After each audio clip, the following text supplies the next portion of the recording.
Welcome to my garden. Today I'm going to share with you some really simple tips to get you started growing your own food. This is a really important thing to do these days. It's getting harder and harder to find fresh food that you know where it came from. And even if you don't have a garden, you can grow things in pots. Even if you just live in the city inside your house, there's always some way that you can grow some herbs or some vegetables for yourself. So I've invited my friend Teresa Susi from Bangor, Maine. She owns a bakery and catering business there, and she's been growing vegetables since she was a little kid. And you don't have to be an expert to do this. It's actually really, really simple to grow some delicious vegetables for yourself. So we're going to give you some tips on how to do that today. So why is it important to grow your own food? Why should you spend some time doing that? First of all, well, it saves money.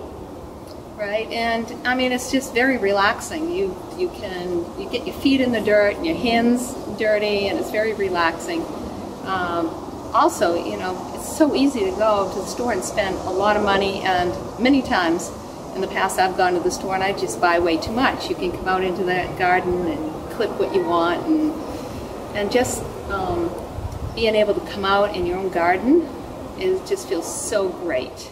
Yeah, and if you don't have a garden, again, just even doing something in a pot really connects you to nature, and it's good for the environment. It's much better to grow your own food than having lots of trucks traveling around carrying all sorts of vegetables.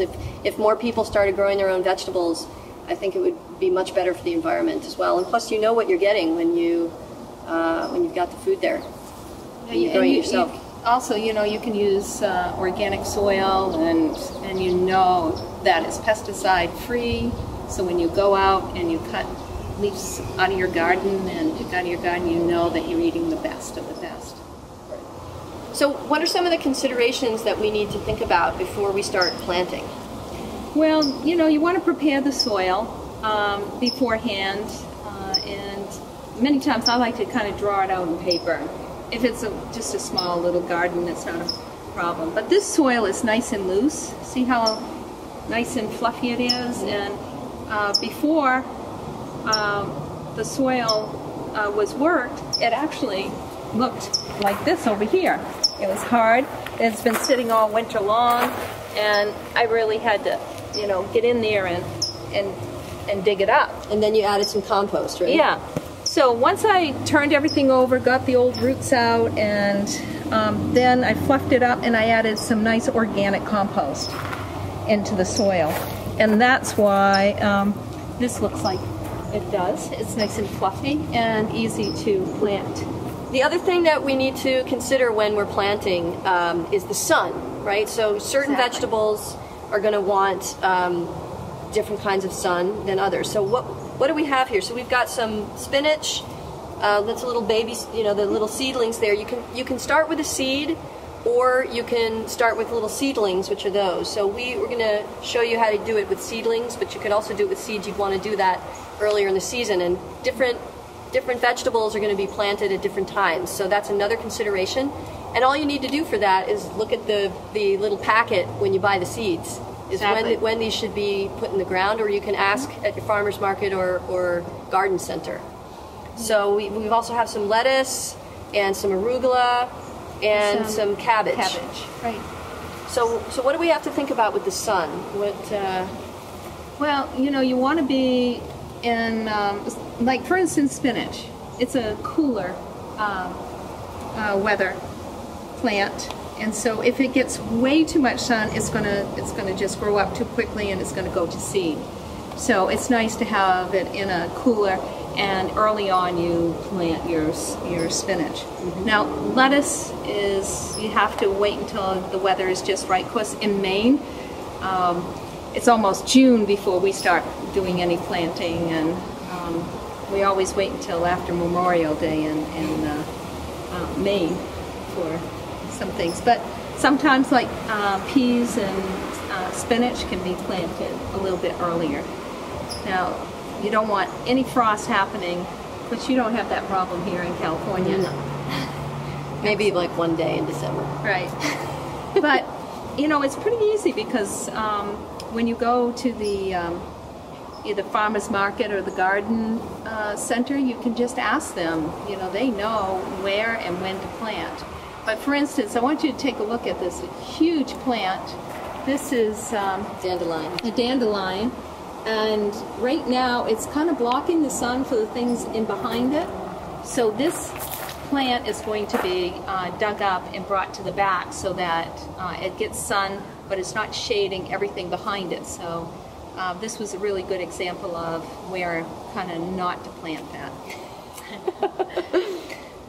That's why I invited Teresa to come. So all you need to do really is before you plant, you just want to look, if you're going to be planting outside, you want to be aware of where the sun is shining, which parts of the day. So this area gets sun in the late afternoon, and it doesn't get a lot of sun in the middle of the day, which is actually better for these kinds of vegetables.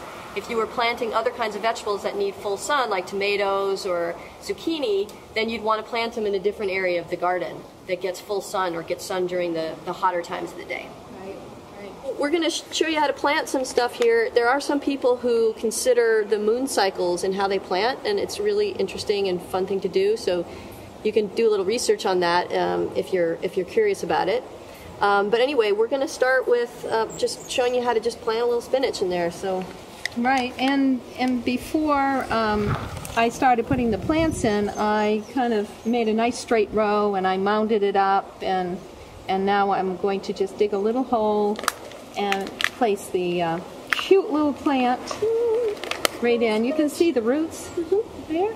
So we're just going to plant it as deep as the roots are, and you just kind of take the dirt and you're going to press around because you want that to be rooted well.